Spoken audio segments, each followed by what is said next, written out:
Petite annonce avant de lancer le lynchage au Webastream, mais ce sera le dernier épisode avant un petit temps. Je compte faire quelques petits changements esthétiques et tout. Comme d'hab en gros, on n'aura qu'à dire que ce sera la saison 3 de Critique Fourre-tout. Ça commence à faire beaucoup mine de. Bref, assez blablaté, c'est l'heure de dégueuler sur le tapis avec Gleipnir.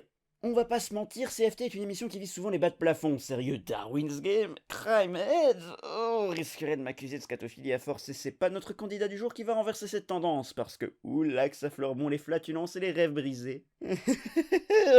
Non, je bave déjà. Bref, résumons le scénario avant de faire un petit accident.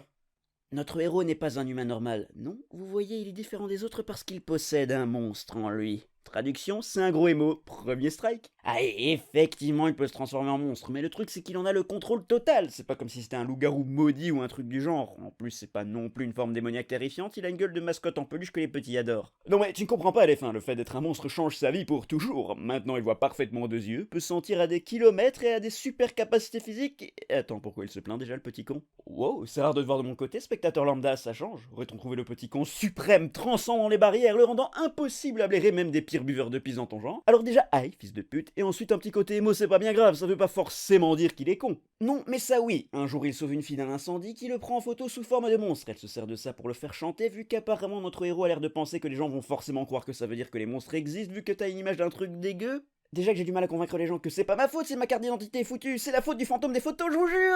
Alors bonne chance avec ton JPEG. Plus tard, une personne entre par réfaction chez lui en sautant dans son appart situé au moins au troisième étage, le menace et se transforme aussi et réalise pas que c'est peut-être un méchant. Il faut que ce soit sa maître chanteuse qui le lui dise. Ah, strike 2. Oh, c'est pas la seule preuve de son imbécilité, j'en ai plein d'autres en fait. Non mais ça va, je te crois, on peut passer à autre. Alors il se trouve que plus tard, une autre fille a perdu son portefeuille. Grâce à son nez super développé, Monsieur Débilos détecte que des ennemis ultra puissants l'ont récupéré. Au lieu de conclure que c'est trop tard, ils ont eu le temps de sortir la carte d'identité qu'il faut mieux s'enfuir, il décide d'aller leur défoncer la gueule avec la fille en lui. Ah, je reviendrai sur ce détail un peu plus tard. Mais tadadam, ils étaient effectivement plus forts que lui et se fait complètement défoncer sa race. Tu mérites la toque du tocard, la couronne de la conne. Franchement, ils auraient dû carrément crever direct, mais le héros est atteint de la condition. Les méchants ne veulent pas me tuer parce que je suis le protagoniste. Strike 3. Bien que Petit Con protestera envers ce que je viens de dire et qu'on lui martèle avec je ne suis pas le protagoniste de cette histoire, en dépit du fait que la caméra se concentre sur lui, qu'il est littéralement un des persos centraux aux événements de l'origine de cette histoire. Attention spoiler, mais ça va, il ne le sait pas vu qu'il est secrètement amnésique.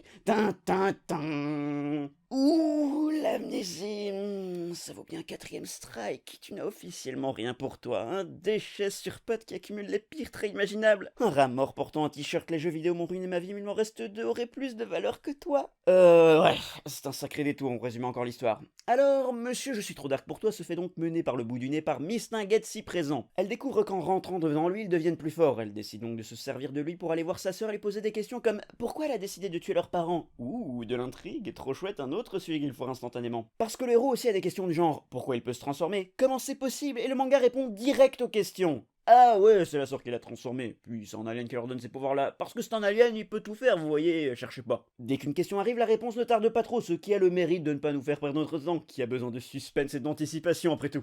Ce qui ne veut pas dire qu'ils répondent à tout, mais bon, on s'en bat les couilles parce que bien qu'ils disent le contraire, monsieur, je vaux moins qu'un tampax usagé vieux de 3 ans reste notre protagoniste, et son désir d'avoir des réponses ne vient qu'assez tard. Ses motivations au début relèvent plus du bah, puisque je suis là, autant aller jusqu'au bout, et pour accomplir ce but, merveilleux, il n'hésite pas à tuer quiconque se trouve en travers de sa route. Pour sa défense, c'est l'influence de Rififi là qui le pousse au meurtre, mais il arrête suspicieusement vite d'être dérangé par ça. Ah, en plus d'être des merdes, c'est des enflures, il n'y a vraiment rien pour les racheter, c'est incroyable. Bravo à l'auteur de réussir ainsi à écrire les pires personnages depuis l'invention de factfiction.net. Perso, à chier. Intrigue inexistante. Quid des combats? Bof, il se termine vite. Le spectacle est pas très impressionnant et les stratégies utilisées sont simplistes à l'extrême. De quoi ennuyer le plus gros fan de Tatane. Rassurez-vous, reste 2 points en faveur de Gleipnir. Aussi proche du zéro absolu soit-il, on n'y est pas encore, on est juste mort d'hypothermie. Ouf. Le premier point, c'est que les dessins sont jolis. C'est pas grand chose, mais considérant que certains n'arrivent même pas à ça, on peut toujours leur donner cette qualité. Le deuxième, et c'est sans doute ce qui divertira le plus la petite bande de pollution que vous êtes, nichons, nichons partout, nichons tout le temps. Voyez-vous, connasse numéro 1 peut rentrer dans le héros, et la métaphore sexuelle était entièrement voulue, ils insistent même pas mal sur ce point. Aussi, comme il fait chaud et humide dedans un homme, Miss Braguette doit se dissiper constamment. Pas qu'elle, bien sûr, qu'est-ce que vous croyez? Chaque donzelle finit à poil à un moment donné, bien sûr, sinon quel intérêt? En fait, on sent que l'auteur a écrit une histoire pour justifier de dessiner des nichons tout le temps sans être un porno. Ainsi les lecteurs pourront sortir